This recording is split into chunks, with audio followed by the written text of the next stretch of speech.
नमस्कार, हिमाचल खबरनामा देख रहे हैं आप और मैं हूं आपके साथ दीक्षा शर्मा। सबसे पहले नजर डालते हैं कुछ खास सुर्खियों पर।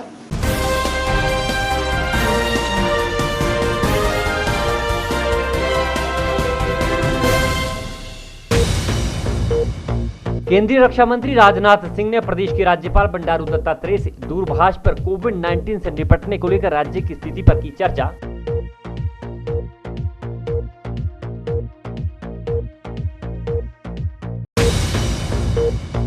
मुख्यमंत्री जयराम ठाकुर ने सुंदरनगर में नवनिर्मित मातृ एवं शिशु अस्पताल का किया दौरा। मंडी जिला के भंगरोटू में निर्माणाधीन प्री फैब्रिकेटेड अस्पताल का भी किया निरीक्षण।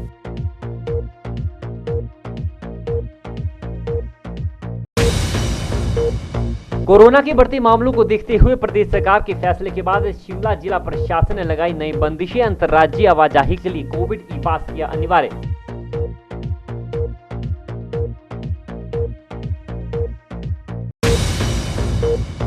हिमाचल प्रदेश शिक्षक महासंघ ने सरकार से पुरानी पेंशन बहाल करने की मांग।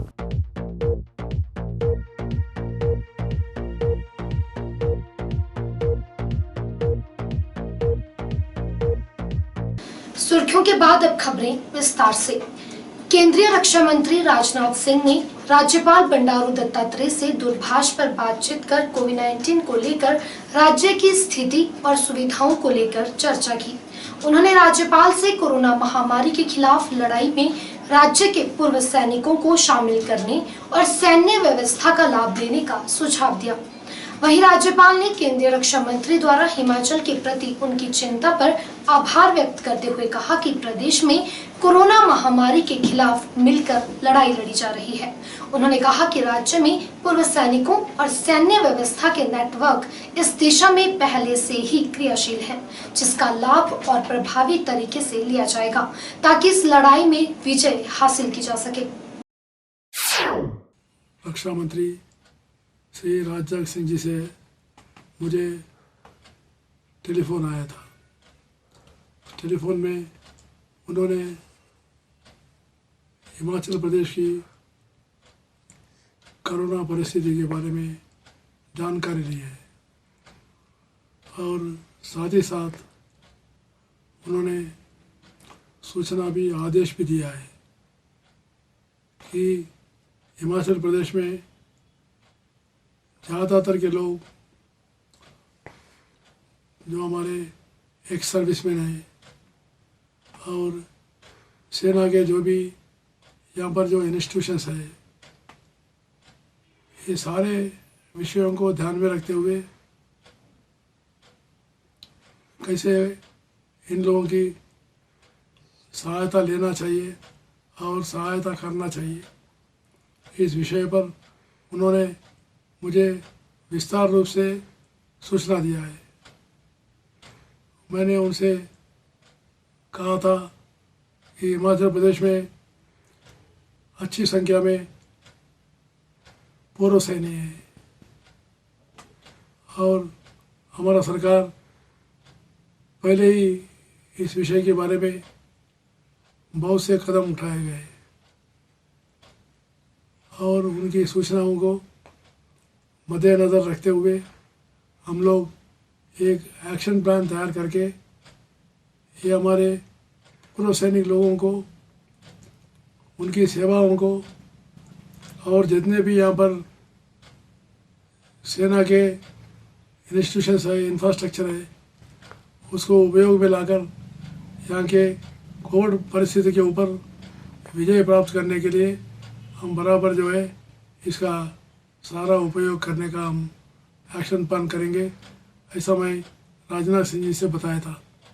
मुझे खुशी है राजनाथ सिंह जी ने बहुत ही संवेदनशीलता से उन्होंने जानकारी ली है। मैं उनको आभार भी प्रकट किया था। मुख्यमंत्री जयराम ठाकुर ने मंडी जिला के सुंदरनगर में नवनिर्मित मातृ एवं शिशु अस्पताल का दौरा कर वहां उपलब्ध सुविधाओं से संबंधित जानकारी प्राप्त की। बता दें कि यह अस्पताल कोविड-19 रोगियों के लिए समर्पित किया गया है। मुख्यमंत्री ने सलापड़ में बीबीएमबी कॉलोनी के पुराने भवनों का भी दौरा किया ताकि आवश्यकता पड़ने पर कोविड-19 रोगियों के लिए अतिरिक्त सुविधाओं की संभावनाओं का पता लगाया जा सके। जयराम ठाकुर ने कहा कि राज्य सरकार किसी भी विपरीत स्थिति का सामना करने के लिए अपनी क्षमता को और अधिक बढ़ाने का प्रयास कर रही है। कोरोना के बढ़ते मामलों को देखते हुए हिमाचल सरकार के फैसले के बाद शिमला जिला प्रशासन ने भी नई बंदिशें लगाई हैं। इसके तहत अंतर्राज्यीय आवाजाही के लिए कोविड ई पास अनिवार्य होगा। इसके लिए कोविड ई पास सॉफ्टवेयर में ऑनलाइन पंजीकरण करवाना होगा। हालांकि कंटेनमेंट जोन को छोड़कर शिमला जिला के भीतर और प्रदेश के अन्य जिलों के बीच आवाजाही के लिए ई पास की जरूरत नहीं होगी। इस संबंध में डीसी शिमला आदित्य नेगी की ओर से आदेश जारी कर दिए गए हैं। उपायुक्त शिमला आदित्य नेगी ने बताया कि प्रदेश सरकार द्वारा जारी नई गाइडलाइंस को आज से लागू किया जा रहा है और प्रदेश से बाहर जाने और आने के लिए कोविड-19 पास बनाना अनिवार्य होगा और बिना पास के किसी को एंट्री नहीं दी जाएगी। इसके अलावा जिला में शादी समारोह पर नजर रखने के लिए टास्क फोर्स का गठन भी किया गया है। उपायुक्त ने कहा कि बीडीओ और तहसीलदार की अध्यक्षता में फोर्स का गठन किया गया है, जिसमें एएसआई स्तर के पुलिस अधिकारी, प्रधान, उप प्रधान भी शामिल होंगे। यही नहीं, कोविड नियमों का पालन न करने वालों पर कार्यवाही करने की शक्तियां भी पंचायत प्रतिनिधियों को दे दी गई है। उन्होंने कहा कि नियमों का पालन करवाने के लिए सख्ती बढ़ा दी गई है। यदि कोई नियमों का उल्लंघन करता है तो उसके खिलाफ सख्त कार्रवाई अमल में लाई जाएगी। कोई भी आदमी जो हिमाचल से बाहर जा रहा है उसको जो है कोविड ई पास पोर्टल पे अपने आप को रजिस्टर करना होगा और उनको पास लेना पड़ेगा, चाहे वो कितनी भी देर के लिए जा रहे हो।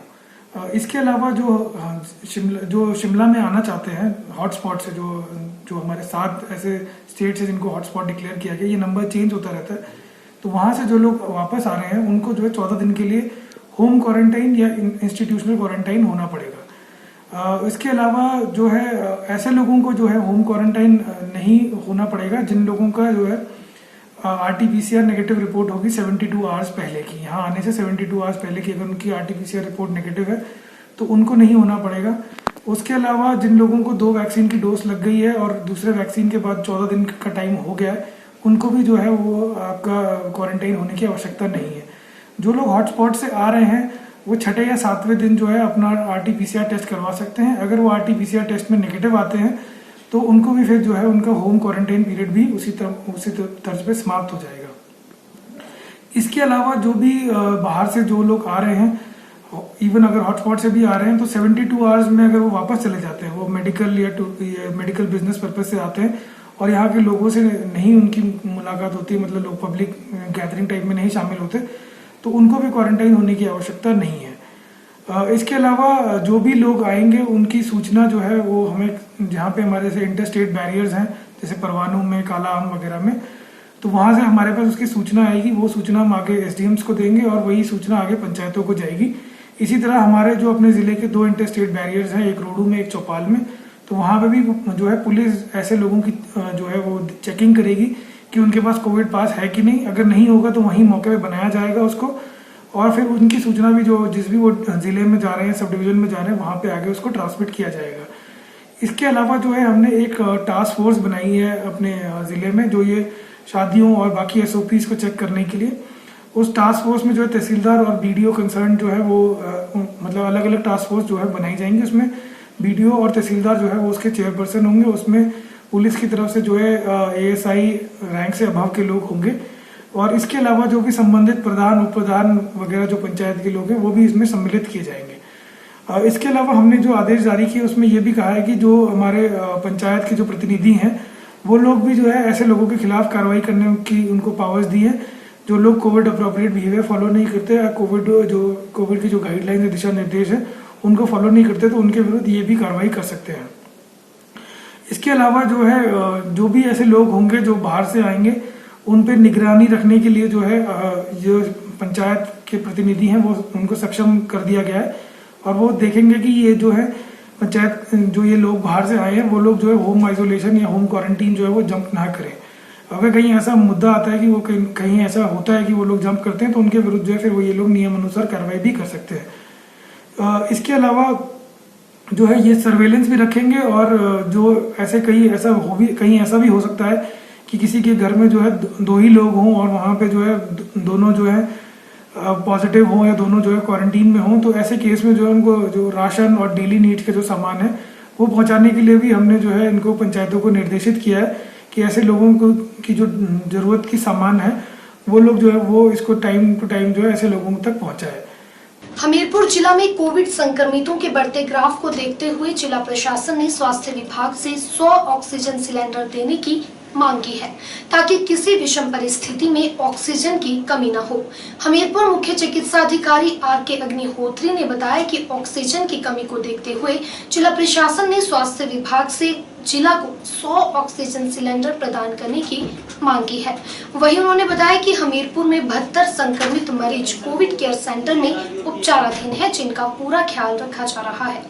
बेड की कमी जैसे पूरे देश में हो रही है, यहाँ भी थोड़ी सी बीच में थोड़ा सा लग रहा था, तो डीसी मैडम ने जो पूरा हॉस्पिटल ही जो दोनों बिल्डिंगें जो है वो दे दी हुई हैं मेडिकल कॉलेज के लिए, ताकि उसमें DCSC जो है वो चलाएं। पहले नई बिल्डिंग थी, अब पुरानी बिल्डिंग जो है वो भी दे दी हुई है।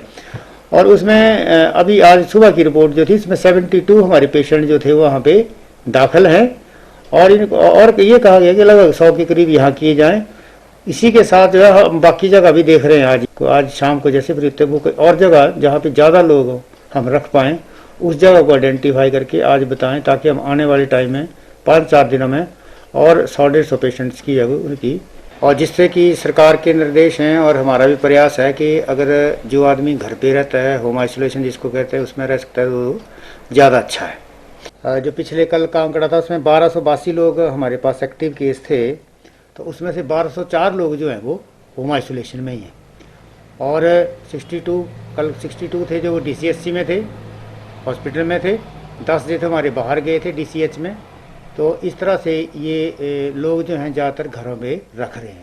व्यवस्था थोड़ी सिलेंडरों की कर रहे हैं, वो हो रही है। हमने फील्ड से भी सिलेंडर मंगवा ली है, गवर्नमेंट को भी हमने 100 सिलेंडरों का लिख दिया। हमारी सूचना के अनुसार जो है वहाँ पे 44 तो बड़े टाइप जिनको D टाइप बोलते हैं, 44 के बाद D टाइप सिलेंडर है और 108 के करीब छोटे सिलेंडर जिनको B टाइप बोलते हैं। ये तो उनका अपना ही है, स्टोर है। उसके अलावा जैसे कि एक ऑक्सीजन कॉन्सनट्रेटर होता है मशीनें, वो भी उनके पास काफ़ी हैं, 20-22 मशीनें वो भी पड़ी हुई हैं, उनके माध्यम से भी ऑक्सीजन दी जाती है। इसके अलावा फील्ड में हमारे पास तो छोटा सिलेंडर होता है, क्योंकि हमारे PSC में कम ऑक्सीजन लगती है, तो वहाँ पर छोटे सिलेंडर हैं, वो भी हमने मंगवा के उनको दे दिए थे परसों रात को, लगभग 14-15 के करीब छोटे सिलेंडर। और आज भी हमने, कल भी हमने जो है इंडस्ट्री से सिलेंडर मंगवा रहे हैं, कुछ आ रहे हैं, कुछ आने वाले हैं। तो जैसे ही आ जाते हैं, आज इनको भी, मेरे को ऐसे उम्मीद है कि 10 से 15 सिलेंडर हमारे पास आज फिर हो जाएंगे। इनको भी हम मंडी जो है भरवाने भेज रहे हैं। ऑक्सीजन काफ़ी बनती है हिमाचल में, लेकिन सिलेंडरों की जो दिक्कत एकदम आई है उसको भी हम सुलझा रहे हैं। फिलहाल ऐसी कोई कमी नहीं है। जिला हमीरपुर में कोरोना के मामले दिन प्रतिदिन बढ़ते जा रहे हैं। ऐसे में जिलावासी कोरोना नियमों को लेकर जागरूक हों, इसके लिए हमीरपुर जिला भाजपा द्वारा सेवा ही संगठन अभियान चलाया जा रहा है। अभियान के तहत लोगों को मास्क पहनने, सामाजिक दूरी के नियम की पालना करने, स्वच्छता का विशेष ख्याल रखने सहित कोविड वैक्सीनेशन का टीका लगवाने के लिए भी प्रेरित किया जा रहा है। जनता पार्टी सेवा ही संगठन के रूप में कार्य कर रही है और आज भारतीय जनता पार्टी के कार्यकर्ताओं ने, युवाओं ने पूरे बाज़ार में लोगों को जागरूक किया है। लोग मास्क तो लगा रहे हैं, परंतु कई लोगों की मास्क जो थी वो मुंह पर तक ही सीमित थी और नाक पे मास्क नहीं थी। हमने दुकानों में, हर दुकान पे जाके और जो बाज़ार में लोग आए हुए हैं उन लोगों को से रिक्वेस्ट की है कि सर मास्क तो है आपके पास और उसको प्रॉपर लगाएं आप, ताकि संक्रमित कोई व्यक्ति यहाँ पे घूम रहा हो या कोई हो तो लोग उससे बच सकें।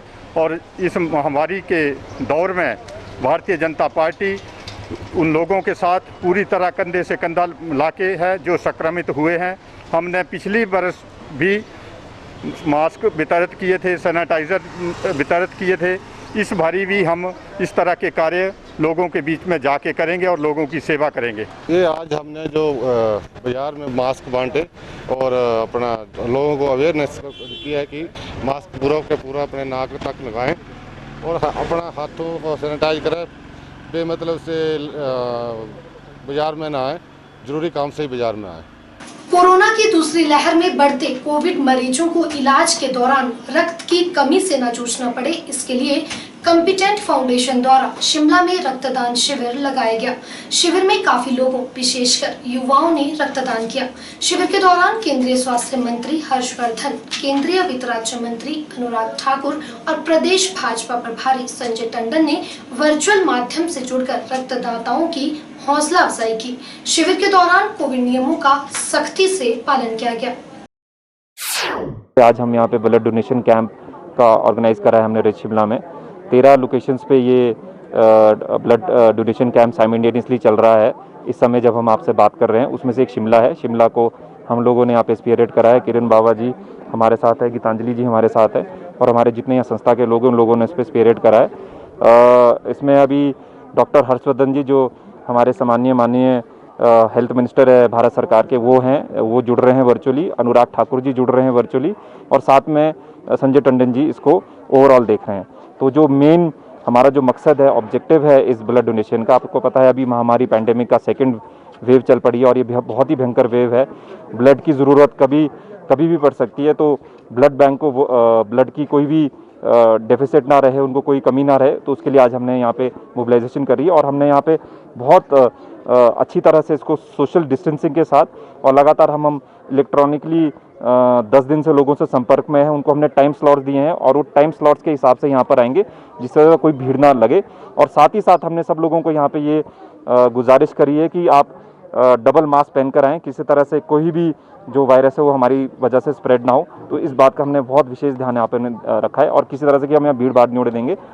मैं आपके माध्यम से संजय टंडन जी का, माननीय हेल्थ मिनिस्टर भारत सरकार हर्षवर्धन जी का और अनुराग ठाकुर जी का बहुत बहुत धन्यवाद देना चाहता हूं, जिन्होंने ये आज इनिशिएटिव में हमारा साथ दिया। हिमाचल प्रदेश शिक्षक महासंघ ने सरकार से शिक्षकों की लंबित मांगों को जल्द पूरा करने की मांग की है। शिक्षक महासंघ ने सरकार को ऑनलाइन पढ़ाई शुरू करने, कोरोना से निपटने के लिए टीकाकरण को प्रोत्साहन देने और बिना टीकाकरण के स्कूलों में अध्यापकों के प्रवेश वर्जित करने के साथ ही 1 मई के बाद रोटेशन के आधार पर अध्यापकों को स्कूलों में बुलाने संबंधी सुझाव भी दिए हैं। शिमला में आयोजित प्रेस वार्ता में अखिल भारतीय राष्ट्रीय शैक्षिक महासंघ के राष्ट्रीय संयुक्त सचिव पवन मिश्रा ने शिक्षकों से जुड़े कई ज्वलंत मुद्दों को प्रमुखता से उठाया। शिमला में आयोजित प्रेस कॉन्फ्रेंस के दौरान हिमाचल प्रदेश शिक्षक महासंघ के राष्ट्रीय संयुक्त सचिव पवन मिश्रा ने कहा कि नई पेंशन योजना को लेकर कर्मचारी असुरक्षा की भावना में जी रहे हैं। इस संबंध में सरकार द्वारा बड़ी पहल करके राहत प्रदान की जानी चाहिए। पेंशन योजना को लेकर सरकार द्वारा एक सम्मानजनक सुरक्षित पैमाना निश्चित किया जाना चाहिए। उन्होंने कहा कि महासंघ की राज्य कार्यकारिणी की शिक्षकों से जुड़ी विभिन्न मांगों को लेकर बीते 20 अप्रैल को शिक्षा निदेशक के साथ बैठक हुई और पुरानी पेंशन बहाली के साथ अन्य मांगों के संबंध में बीते 21 अप्रैल को शिक्षा मंत्री के साथ बैठक हुई। इसके बाद 23 अप्रैल को मुख्यमंत्री जयराम ठाकुर के साथ विस्तृत चर्चा हुई। पवन मिश्रा ने मांग की है कि पुरानी पेंशन बहाली को लेकर मुख्यमंत्री जल्द कमेटी गठित करे। उन्होंने मांग की है कि 2010 से पहले नियुक्त टीजीटी को मुख्य अध्यापक और प्रवक्ता पदोन्नति की दोनों ऑप्शन बहाल की जाए, नहीं तो इस संबंध में प्रवक्ता से प्रधानाचार्य पदोन्नति का कोटा बढ़ाकर 75% किया जाए। इन प्रमुख मांगों के साथ योग्यता पूरी करने वाले शास्त्रीय और भाषा अध्यापकों को जल्द टीजीटी का दर्जा प्रदान किया जाए।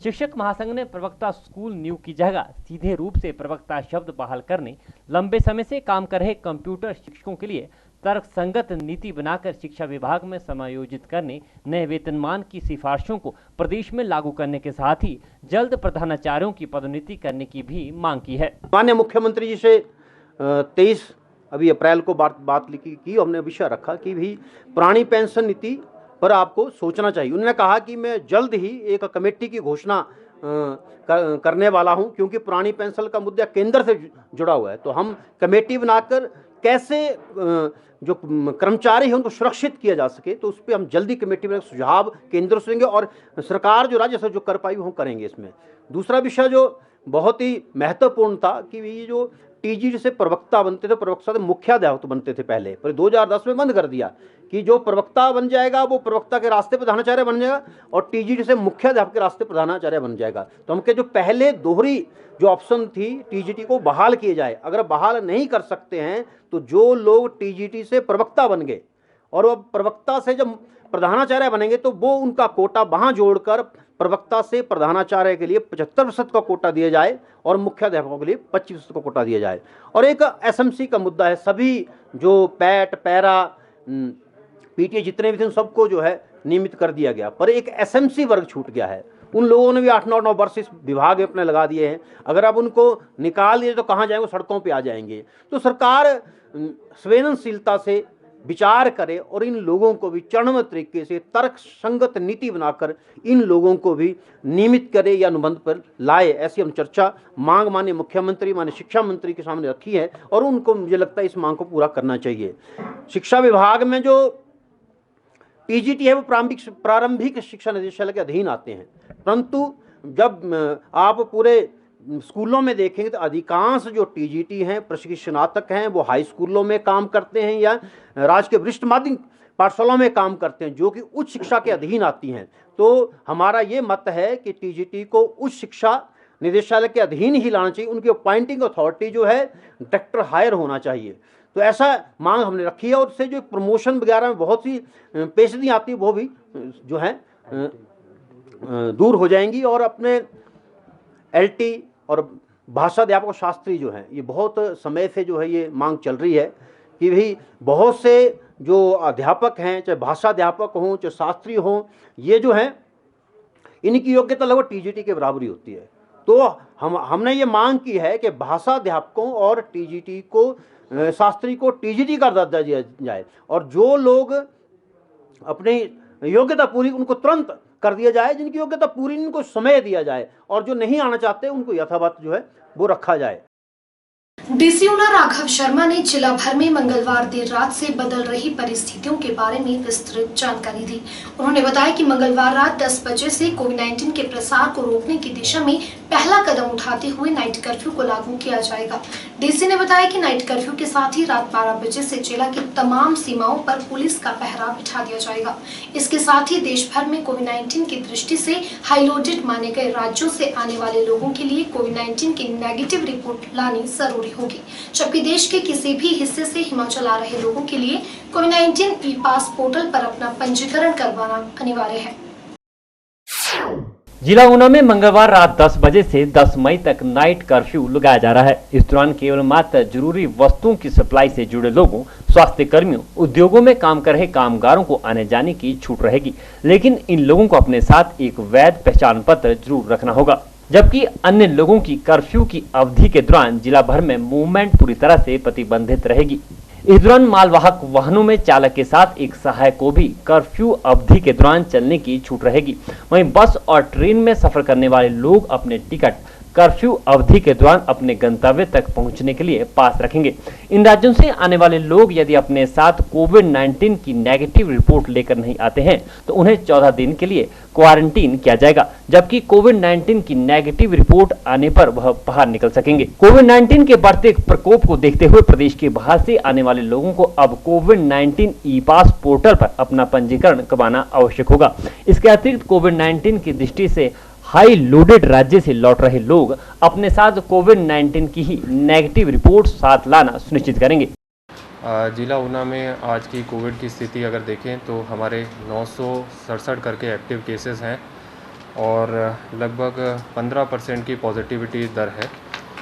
बढ़ते हुए केसेस को देखते हुए और जिला में मृत्यु जो है उसका आंकड़ा भी 100 के पार चला गया है और बॉर्डर पे होने के कारण जिला जो पंजाब राज्य है, जो हाई लोड कोविड राज्य है, वहाँ पर स्थित होने के कारण जो है वो बहुत एक्सपोज्ड है और इसी स्थिति के चलते हुए कुछ अन्य प्रतिबंधों पर सरकार द्वारा निर्णय लिया गया है। इसमें आज रात्रि 10 बजे से जो है नाइट कर्फ्यू की शुरुआत होगी जो 10 मई तक चलेगा। प्रतिदिन 10 बजे से लेके सुबह 5 बजे तक नाइट कर्फ्यू रहेगा। इसमें नाइट कर्फ्यू की स्थिति में लोगों की आवाजाही पर प्रतिबंध रहेंगे। केवल कुछ ही छूट जो है वो सीमित छूट आवाजाही के लिए रहेंगी। उसमें जो माल वाहकों की आवाजाही होगी जिसमें एक ड्राइवर और एक हेल्पर होगा। मेडिकल इमरजेंसी में अस्पताल या दवाई की दुकानों पर जाने की आवाजाही को छूट रहेगी। हमारी औद्योगिक इकाइयाँ और फैक्ट्रियाँ जिनके लिए नाइट शिफ्ट चलती है उनकी आवाजाही जो है वो अपने कर्मचारी एम्प्लॉई आईडी के साथ जो है लोग कर पाएंगे। पेट्रोल पंप, गैस स्टेशन और ऑयल के जो डिपोज़ हैं उनसे संबंधित आवाजाही, टेलीकॉम ऑपरेटर्स और दूरसंचार की व्यवस्थाओं से रिलेटेड आवाजाही, कोविड-19 या अन्य इमरजेंसी ड्यूटी पे गवर्नमेंट ऑफिशियल्स हैं उनकी आवाजाही परमिटेड रहेगी। प्रिंट और इलेक्ट्रॉनिक मीडिया के एक्रेडिटेड कॉरस्पॉन्डेंट्स और अखबारों की सप्लाई से जुड़ी आवाजाही जारी रहेगी। हमारी इंटर स्टेट और इंटर डिस्ट्रिक्ट जो बसेस चलती हैं उनकी आवाजाही जो रहेगी।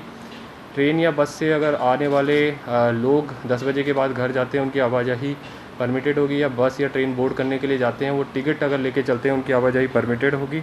और दाह संस्कार से रिलेटेड जो संबंधित लोग हैं उनकी वाहनों की आवाजाही जो वो रहेगी। इसके अलावा अपील करते हैं सभी से कि इसके अलावा जितनी प्रकार की आवाजाही है पूर्णतः प्रतिबंधित है और लोग 10 बजे तक अपने घर पहुँच जाएँ और उसके बाद अपने घर से ना निकलें। कोविड-19 की दूसरी लहर के बीच रोजाना संक्रमितों का आंकड़ा बढ़ता जा रहा है। देश के हालात बेहद गंभीर हैं। कई राज्यों में ऑक्सीजन की कमी के चलते कोरोना मरीजों की मृत्यु दर में बढ़ोतरी हो रही है, जो बेहद चिंता का विषय है। वहीं बात करें हिमाचल प्रदेश की तो यहाँ भी कोरोना के मामले तेजी से बढ़ रहे हैं। प्रदेश के सबसे बड़े अस्पताल आईजीएमसी में 100 से अधिक कोरोना मरीज उपचाराधीन हैं।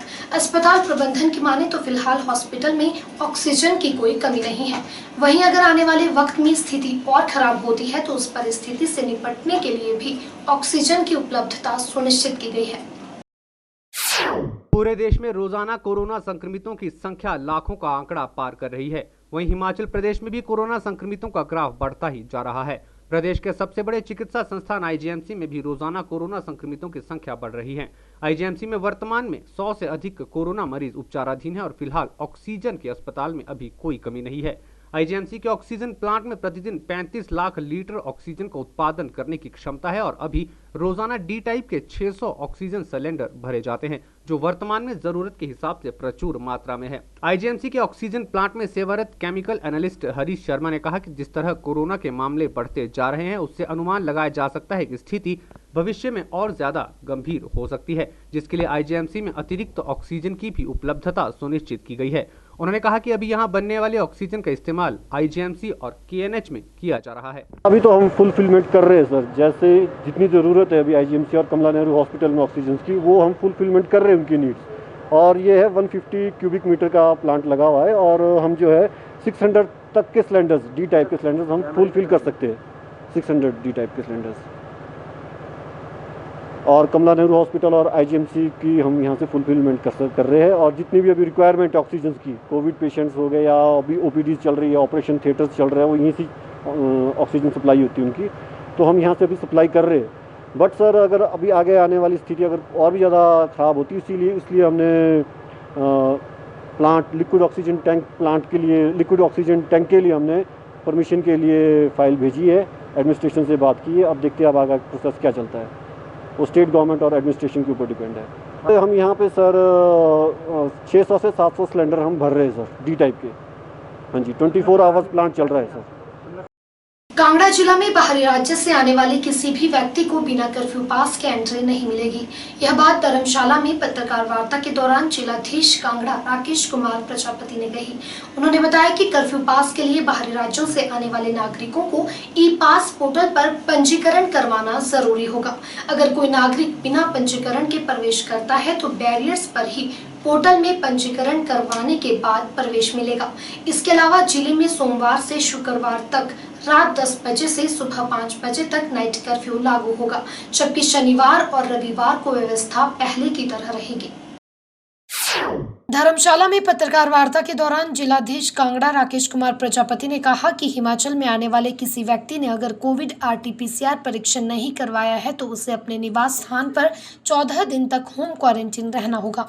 उनके पास घर आने के 7 दिन के बाद स्वयं परीक्षण करवाने का भी विकल्प होगा और अगर परीक्षण नेगेटिव पाया जाता है तो उन्हें होम क्वारंटीन में रहने की आवश्यकता नहीं होगी। इसके साथ ही जिन नागरिकों के पास 72 घंटे पहले की कोविड नेगेटिव रिपोर्ट होगी उन्हें क्वारंटीन की शर्त से छूट रहेगी। लेकिन कोविड ई पोर्टल पर पंजीकरण अनिवार्य होगा। वहीं कांगड़ा जिला के नागरिक जो बाहरी राज्यों में जाना चाहते हैं और 72 घंटे के भीतर वापस आते हैं, उनको भी क्वारंटीन की शर्त में छूट रहेगी। उपायुक्त ने कहा कि कोविड-19 के पॉजिटिव मामले बढ़ने के कारण लोगों को विशेष ध्यान देने की आवश्यकता है। जिला प्रशासन की ओर से जिला और उपमंडल स्तर पर टास्क फोर्स का गठन कर दिया गया है और कोरोना पॉजिटिव नागरिकों की उचित देखभाल सुनिश्चित की जा रही है। उन्होंने लोगों से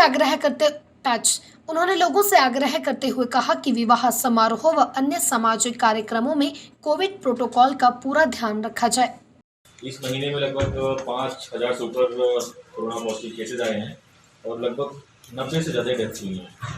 उसकी गंभीरता को देखते हुए आज माननीय मुख्यमंत्री का भी जिला कांगड़ा में दौरा हुआ था और जो नए बेड स्पेसेस हम क्रिएट कर रहे हैं, चाहे वो प्राइवेट हॉस्पिटल में हो, चाहे पपरोला के आयुर्वेदिक कॉलेज में हो, उसका उन्होंने दौरा किया और कल से लगभग 100 से ऊपर बेड की जो कैपेसिटी है वो जिला कांगड़ा में कोविड पेशेंट्स की ऐड की जा रही है। कि जो लोग भी जिला कांगड़ा में कल से प्रवेश करने जा रहे हैं उनके लिए क्या क्या प्रतिबंध रहेगा, किस प्रकार का अरेंजमेंट रहेगा और किस प्रकार से वो सुचारू रूप से जिला कांगड़ा में आ जा सकते हैं। पहला जो आदेश स्टेट गवर्नमेंट के माध्यम से आया है कि रात के लिए जो हमने नाइट रिस्ट्रिक्शन लगाया था, अब कोरोना कर्फ्यू लगाने के लिए आदेश दिया गया है, तो वो रात को 10 बजे से 5 बजे सुबह तक होगी। तो आज से जिला कांगड़ा में मंडे टू फ्राइडे रात को 10 बजे से सुबह 5 बजे तक कोरोना कर्फ्यू होगा।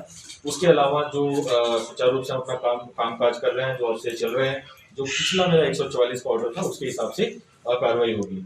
जहाँ तक बात रही सैटरडे और संडे की जो वीकेंड है वो उसी प्रकार से चलेगा जिस प्रकार से पिछले हफ्ते चल रहा था।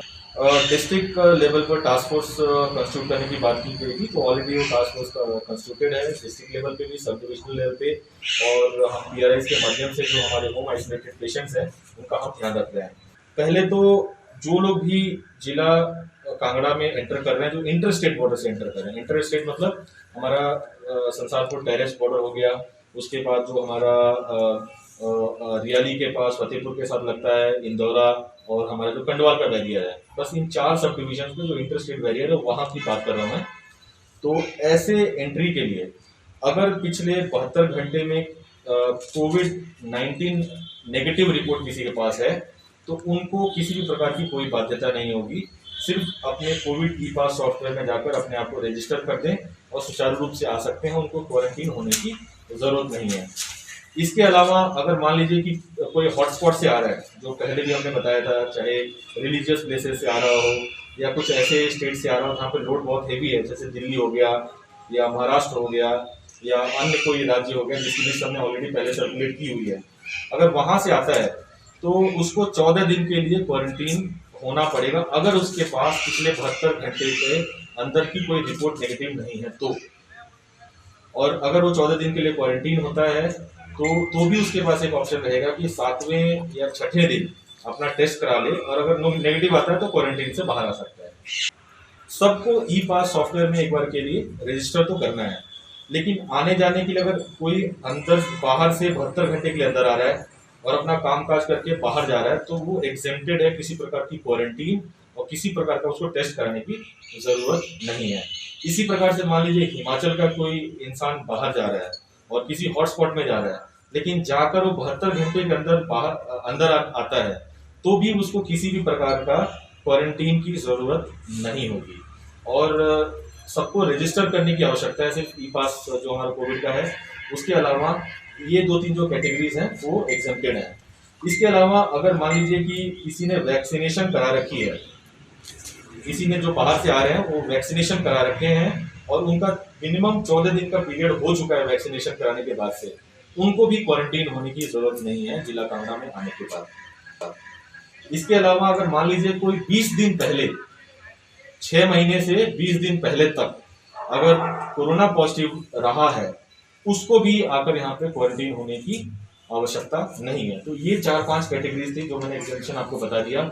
लेकिन ट्रैवल करने के लिए मैं आपके माध्यम से लोगों से अपील करता हूँ कि हमारा जो कोविड ई पास hp.gov.in जो वेबसाइट गवर्नमेंट द्वारा क्रिएटेड है, वहाँ पर जाकर स्वतः अपने डिटेल्स फिल करें ताकि हमें ये पता चल जाए कि आप कहाँ से आ रहे हैं और कहाँ जा रहे हैं, ताकि हम मॉनिटरिंग कर सकें। उतनी इन्फॉर्मेशन आप देंगे तो ऑटोमेटिकली एक एक्नॉलेजमेंट जनरेट होता है, वही एक्नॉलेजमेंट आपका पास है, किसी भी अप्रूवल की जरूरत नहीं है। प्रदेश में हुई बेमौसमी बर्फबारी, ओलावृष्टि व भारी बारिश के कारण बागवानों को काफी नुकसान पहुंचा है, जिसके चलते कई बागवान संगठनों ने सरकार से नुकसान का आकलन कर मुआवजे की गुहार लगाई है। युवा कांग्रेस नेता व सरस्वती नगर वार्ड से जिला परिषद सदस्य कौशल मुंगटा ने सरकार को चेताया है कि अगर बागवानों को उनके नुकसान का उचित मुआवजा नहीं मिला तो वो आगामी दिनों में धरना प्रदर्शन व हड़ताल करने से भी गुरेज नहीं करेंगे। वहीं उन्होंने मांग की है कि कोरोना संकट के इस दौर में केसीसी लिमिट पर लगने वाले ब्याज को भी सरकार माफ करे। कौशल मुंगटा ने कहा कि उनका पूरा वार्ड सेब बाहुल्य क्षेत्र में आता है, सभी लोग सेब की फसल पर ही निर्भर हैं। ऐसे में जब पूरी फसल ही तबाह हो गई है तो बागवान कैसे अपना गुजर बसर करेंगे। उन्होंने कहा कि सरकार को बागवानों के हित के बारे में सोचते हुए उचित मुआवजा देकर इन्हें राहत प्रदान करनी चाहिए। भगवान यही अपील कर रहा है। मैंने भी एज अ जिला परिषद मेंबर अपने क्षेत्र की आवाज़, यहाँ पर मैं सेब बहुल क्षेत्र से आता हूँ, हमने उपायुक्त महोदय को मैंने कहा कि हमारे जो क्षेत्र में नुकसान हुआ है तत्काल प्रभाव से उसमें वहाँ लोगों को मुआवजा तो दिया ही दिया जाए, परंतु उससे भी पहले आप अगर सरकार को मैंने भी बताया, वो भी आप भी बताने का कार्य करें कि फौरी राहत के तौर पर जो केसीसी लिमिट पर हमारा ब्याज रहता है उसको माफ़ करने का कार्य किया जाए। ये हमारी पहली मांग है जो मैंने अपने उपायुक्त महोदय के सामने भी रखी है और हिमाचल प्रदेश सरकार से भी मैं आग्रह करता हूँ। दूसरा, हमारे क्षेत्र में ऐसा नुकसान आज से पहले कभी नहीं हुआ था। हमारे बुजुर्ग कहते हैं ऐसी बर्फबारी, ऐसी बेमौसमी बर्फबारी कभी नहीं हुई थी। फसल तो बर्बाद हुई है, हमारे जो सेब के पौधे भी नष्ट होने का कार्य हुआ है, जिसमें कि केवल 1 साल नहीं बल्कि 5-10 सालों के लिए बागवान जो है चिंता में डूब चुका है कि पौधे नहीं रहेंगे तो फसल कहाँ से आएगी। इस छोटे बागवान से लेकर बड़े बागवान तक, यानी कि 100-200 बॉक्सेस प्रोड्यूस करने वाले बागवान से लेकर 10,000 तक जो है आपके बॉक्सेस प्रोड्यूस करने वाले बागवान को जो है राहत देनी चाहिए, क्योंकि हम वो बागवान लोग हैं जिन्होंने हिमाचल की इकोनॉमी को हमेशा स्टेबल करने का कार्य हिमाचल प्रदेश के अंदर किया है। आज हमको सरकार की आवश्यकता है, इसीलिए हम आपसे गुहार कर रहे हैं कि हमारी मदद की जाए। बागवानों को इस वक्त नजरअंदाज करने का यह नतीजा होगा कि हम सरकार के खिलाफ जो है प्रत्येक प्रकार के बागवानों को इकट्ठा करने का कार्य करेंगे और इस सरकार को जो बागवानों को सपोर्ट नहीं करेंगे उनके खिलाफ जो है धरना प्रदर्शन हाटकोटे से शुरू करके पूरे सेब बहुल क्षेत्र और पूरे बागवान बहुल क्षेत्र में जो है इस सरकार के खिलाफ जो है एक प्रकार से यह बात बताई जाएगी कि ये बिल्कुल भी बागवानों की सरकार नहीं है। एक पूरा धरना प्रदर्शन, एक पूरा माहौल सरकार के खिलाफ बनाया जाएगा। सरकार के नए दिशा निर्देशों के तहत अब प्रदेश की सीमाओं पर पुलिस का पहरा रहेगा। बिलासपुर जिला के स्वारघाट उपमंडल के तहत पंजाब सीमा के साथ सटे इलाकों पर पुलिस सहित प्रशासनिक टीम मौजूद रहेगी। यह टीम बाहरी राज्यों से आने वाले लोगों पर निगरानी रखेगी और जिनके पास 72 घंटे पूर्व की कोविड-19 की नेगेटिव रिपोर्ट होगी उन्हें ही सीमा के भीतर दाखिल होने दिया जाएगा। डीएसपी अभिमन्यु वर्मा ने बताया कि जिला बिलासपुर में 9 स्थानों पर कोविड-19 सहायता कक्ष स्थापित किए जाएंगे।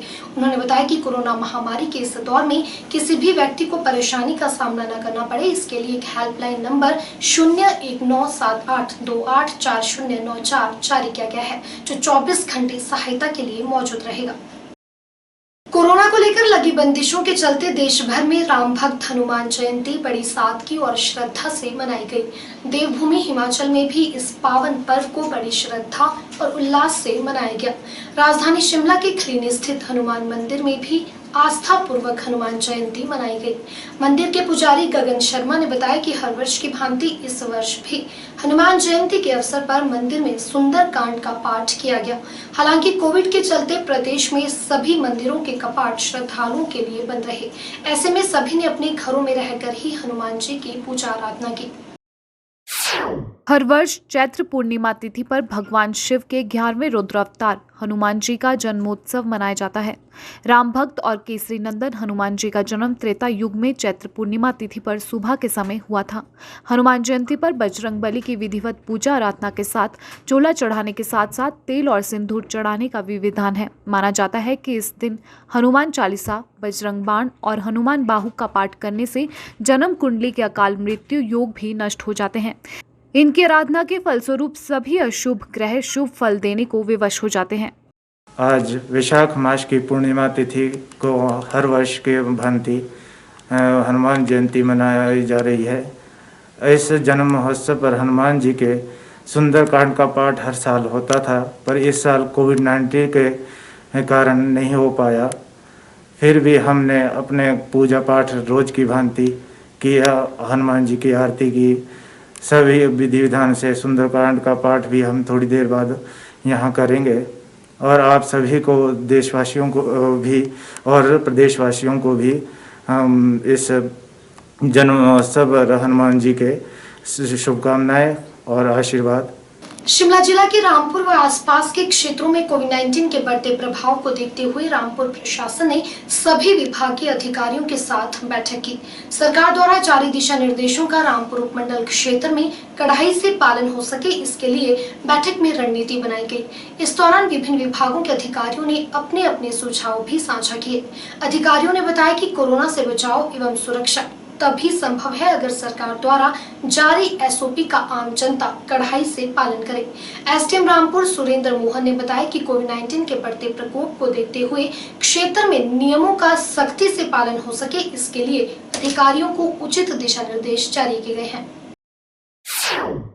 रामपुर में बेस सभी अधिकारियों के साथ जो कोविड का करंट जो स्थिति बनी हुई है उसका रिव्यू लिया है।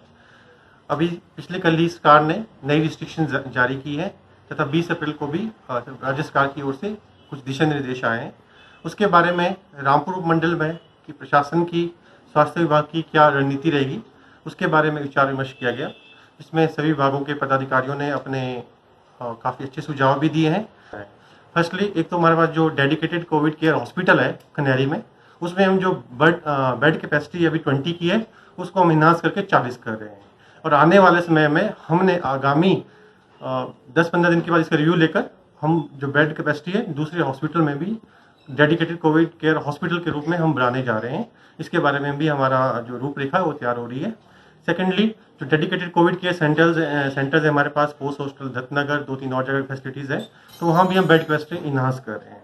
सेकेंडली हमने डिफरेंट फ्लाइंग स्क्वाड्स बनाए हैं जो जितने भी इवेंट्स हो रहे हैं, चाहे शादियाँ हो रही हैं और चलो दाह संस्कार में तो लोग काफ़ी स्ट्रिक्टली फॉलो ही कर रहे हैं कि 50 से कम लोग हैं। खासकर मैरिजेज में वायलेशन ना हो, जो राज्य सरकार के आदेश है कि 50 से कम लोग शामिल होंगे और इसके अलावा अन्य जो जरूरी दिशा निर्देश है उनकी अनुपालना हो रही है या नहीं हो रही है, इसके लिए हमारी टीमें रात को भी सभी शादी समारोह में छापे मार रही है और जो उल्लंघन कर रहे हैं उनके खिलाफ FIR और साथ में उन्हें फाइन भी इम्पोज कर रहे हैं। थर्डली मार्केट में या दूसरे जो हमारे सरकारी दफ्तर हैं, प्राइवेट ऑफिसेज हैं, वहाँ पर भी कोविड की कोई अवहेलना ना हो, इसके लिए भी हमने सभी जो हमारे इंस्पेक्टर हैं डिफरेंट डिपार्टमेंट्स के, चाहे एक्साइज हैं, लेबर इंस्पेक्टर्स हैं, हमारे वेट एंड मेजरिंग इंस्पेक्टर है, कोऑपरेटिव इंस्पेक्टर है, फूड इंस्पेक्टर्स हैं, सभी को हमने आदेश दिए हैं। सभी की हमने जिम्मेदारी सुनिश्चित कर ली है कि सभी अपने लेवल पर कोविड महामारी को रोकने के लिए अपने स्तर पर भी इंस्पेक्शंस करेंगे और इसकी डेली रिपोर्ट हमें भेजें। जो बसेस की बात है, हमने RMHRTC मीटिंग में उपस्थित है RTO रामपुर भी, उनको भी आदेश दिए हैं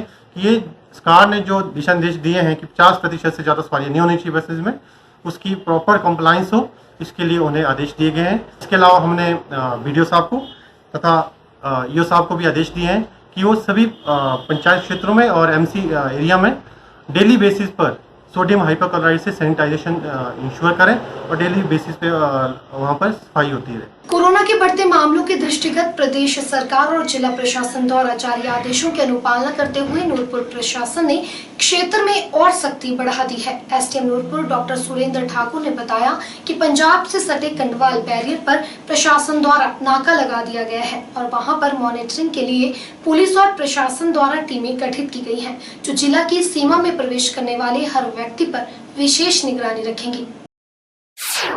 एसडीएम नूरपुर डॉक्टर सुरेंद्र ने जानकारी दी है कि पंजाब से सटे कंडवाल बैरियर पर प्रशासन द्वारा नाका लगा दिया गया है। उन्होंने बताया कि नाके पर मॉनिटरिंग के लिए पुलिस और प्रशासन द्वारा टीमें गठित की गई हैं, जो जिला की सीमा में प्रवेश करने वाले हर व्यक्ति पर विशेष निगरानी रखेंगी। उन्होंने बताया कि बाहरी राज्यों से जिला में प्रवेश करने वाले हर व्यक्ति को कोविड ई-पास सॉफ्टवेयर पर अपना पंजीकरण करवाना अनिवार्य होगा। उन्होंने बताया कि जिला में प्रतिदिन रात्रि 10 बजे से सुबह 5 बजे तक लागू नाइट कर्फ्यू के दौरान बॉर्डर पर सामान्य आवाजाही बंद रहेगी, जबकि आवश्यक सेवाएं यथावत जारी रहेंगी। उन्होंने कहा कि जो भी व्यक्ति हॉटस्पॉट एरिया से जिला की सीमा में प्रवेश करता है और उसके पास 72 घंटे पहले की कोविड नेगेटिव रिपोर्ट है तो उसे क्वारंटीन होने में छूट रहेगी। इसके अतिरिक्त कोविड की दोनों वैक्सीन लगवा चुके व्यक्ति, कोरोना संक्रमण से पूरी तरह ठीक हो चुके मरीजों व 10 साल तक के बच्चों को भी क्वारंटीन होने में छूट रहेगी। सुरेंद्र ठाकुर ने बताया कि हिमाचल से बाहर रहने वाले व्यक्ति जो जिला में किसी बिजनेस, मेडिकल या ऑफिस वर्क के उद्देश्य से से 72 घंटों के लिए आए हैं उन्हें क्वारंटीन नहीं होना पड़ेगा, लेकिन इन सभी व्यक्तियों को कोविड नियमों की सख्ती से पालना करनी होगी। एसडीएम ने बताया कि कुछ लोगों द्वारा शादी समारोह के लिए 20 अप्रैल से पहले प्रशासन से अनुमति ले ली गई थी। प्रशासन द्वारा उन्हें प्रदेश सरकार द्वारा जारी हिदायतों के तहत 100 लोगों तक अनुमति दी गई थी, लेकिन नए जारी दिशा निर्देशों के तहत अब शादी समारोह में 50 लोगों के शामिल होने की ही अनुमति रहेगी। यह संशोधित आदेश पहले जारी सभी अनुमानित पर भी तुरंत रूप से प्रभावी होंगे। जो एंट्री पॉइंट है कटवाल का, जहाँ से मैक्सिमम हमारा जो है ट्रैफिक रहता है, इसे हमने बंद कर दिया है और यहाँ पर हमने एक नाका स्थापित किया है। जितने भी आने वाले लोग हैं उन सब की जो है हम उनका रिकॉर्ड जो है हम प्रॉपर मेंटेन करेंगे। उसमें बहुत सारी एग्जेम्पशंस भी दी गई है। कोई व्यक्ति जो अगर हॉटस्पॉट स्टेट से या डिस्ट्रिक्ट से आता है और उसके पास अगर 72 घंटे का RT-PCR नेगेटिव पास है तो उसे हम जो है क्वारंटीन की फॉर्मेलिटी से एग्जेम्प्ट करेंगे। कोई व्यक्ति जो कम्प्लीटली वैक्सीनेटेड है और जो सेकेंड वैक्सीनेशन उसकी 14 डेज बिफोर हुई है तो उसे भी जो है एग्जेम्पशन प्रदान की गई है। स्टेट के ऐसे व्यक्ति जो हिमाचल प्रदेश के हैं लेकिन बाहर बिजनेस या मेडिकल या ऑफिस पर्पज़ के लिए बाहर जाते हैं लेकिन 72 घंटे के अंदर वापस आते हैं तो इस प्रकार के व्यक्तियों को भी जो क्वारंटीन की फॉर्मेलिटीज़ है उससे जो है एग्जेम्प्ट किया गया है। हिमाचल से बाहर के रहने वाले व्यक्ति जो हिमाचल में बिजनेस के सिलसिले में या मेडिकल या ऑफिस पर्पज़ से आते हैं लेकिन 72 घंटे में वापस जाते हैं तो ऐसे व्यक्तियों को भी जो एग्जेम्पशन प्रदान की गई है। उसमें कंडीशन यह है कि वो हिमाचल में सोशल डिस्टेंसिंग के जो नॉर्म्स हैं, कोविड का प्रोटोकॉल प्रॉपर्ली फॉलो करेंगे और किसी भी भीड़ भाड़ वाले इलाके में ना जाएंगे, किसी भी फंक्शन में पार्टिसिपेट नहीं करेंगे। कोई व्यक्ति जो फुल्ली रिकवर्ड है कोविड से उसे भी हम जो है इस प्रकार की फॉर्मेलिटीज़ से हम इसे एग्जाम करेंगे। 10 साल के बच्चे को भी हमने एग्जामेशन की सरकार से हमें दिशा निर्देश प्राप्त हुए हैं। इस संदर्भ में हमने जो है सफिशिएंट मात्रा में टीम्स हमने लगा दी है। पुलिस की टीम भी वहाँ पर जो है नाके पर नाका स्थापित कर दिया गया है और मेरी सभी नूरपुर आने वाले व्यक्तियों से गुजारिश है कि कृपया वो अपने आप को जो कोविड की वेबसाइट है उस पर जाके अपने आप को रजिस्टर करें, अपनी जानकारी हमें उपलब्ध कराएं सो दैट वो जहाँ से भी आ रहे हैं हम वो उस इंफॉर्मेशन को कंसर्न एसडीएम को या कंसर्न डीएसपी को या कंसर्न बीडीओ को या ईओ को हम शेयर करेंगे सो दैट कि अगर वो पोटेंशियल थ्रेट हैं तो सो दैट कि उनको क्वारंटाइन किया जा सके। नगर निगम शिमला की परिधि के अंतर्गत आने वाले शांति विहार वार्ड में लोगों को पेश आ रही कई समस्याओं का जल्द समाधान किया जाएगा। बता दें समिट्री में बाजार के साथ सटी नाली के ऊपर लगी जाली जगह जगह से टूट चुकी है, जिस कारण कई बार राहगीर इनमें फंसकर चोटिल हो जाते हैं। निगम में मनोनीत पार्षद राजेंद्र चौहान ने बताया कि करीबन 9 लाख की लागत से नालियों की मुरम्मत की जाएगी, जिसका टेंडर हो चुका है। वहीं यहां बने पीडब्ल्यूडी के भवन के छज्जे के कारण यहां से गुजरने वाले वाहन क्षतिग्रस्त हो जाते हैं। ऐसे में मनोनीत पार्षद ने इस समस्या का भी जल्द समाधान करने की बात कही है। यहाँ अनेकों समस्या है, पहले भी यहाँ पार्षद रहे हैं, उन्होंने अपने लेवल पे जो किया होगा वो भी अपने प्रयास कर रहे होंगे, लेकिन जो मुझे उचित लगा, मुझे लगा कि टनल के पास जो हमारा पीडब्ल्यूडी का एक भवन है उसके नीचे जब भी कोई गाड़ी अंदर को आती है, ऊंची गाड़ी जैसे कोई ट्रैक्स है या पिकअप वगैरह है, तो वो ऊपर फंसती है उसमें और बार बार जो है ना ऊपर उसका छज्जा टूटता हुआ, हमारी हाइट कम है। तो मैंने विभाग से अनुरोध किया और ऑफिसर्स यहाँ आए, एक्सीएनएस ड्यूजेई यहाँ आए, तो इसमें हमने वे और निकाला कि भी इसको हम रोड की हम रीग्रेडिंग कर सकते हैं। तो मैंने इसका रीग्रेडिंग का एस्टिमेट पास कराया, 9.5 लाख का इसका हमने एस्टिमेट पास करा के इसके टेंडर भी करा दिए हैं और ये काम अवार्ड भी हो गया है और काम हमने शुरू भी करा दिया है। इसमें पहले तो सीवरेज की लाइन डाउन होनी है, फिर पानी की लाइन डाउन होनी है, काम प्रोग्रेस में है और इसके बाद हम रोड को डाउन करेंगे। और जहाँ तक बात रही बाजार की, जो हमारी ड्रेन है, ड्रेन करीब 2000 में बनी थी ये ड्रेन, तो तब से लेकर आज तक इसमें कोई रिपेयर वर्क नहीं हुआ है, तो इसकी हालत खस्ता है और ऊपर से जगह जगह में इसमें लोग नीचे घुसते हैं, बच्चे नीचे घुसते हैं क्योंकि इसकी ऊपर की जो टॉप की जो जाली है वो टूट चुकी है। तो इसका भी मैंने एस्टिमेट पास करा दिया है और इसका टेंडर लगा हुआ है। आज 23 अप्रैल को जो इसका लास्ट डेट टेंडर डरने की थी और 29 तारीख को टेंडर खुलेगा। इसका भी एस्टिमेट करीब 9,80,000 का इसका एस्टिमेट है। और जहाँ तक रही बात सड़क की, सड़क में गलत तरीके से वाहन वगैरह की बात आपने की, आपने नोटिस किया, तो यहाँ समय समय पे आती हैं, पुलिस आती है। ये तो जो लोग लगाते हैं, कोई स्कूटर है, मोटरसाइकिल है, गाड़ियाँ हैं, तो इसमें बीच बीच में पुलिस आती हैं, इनके चालान भी होते हैं और कई बार लोग लगा देते हैं।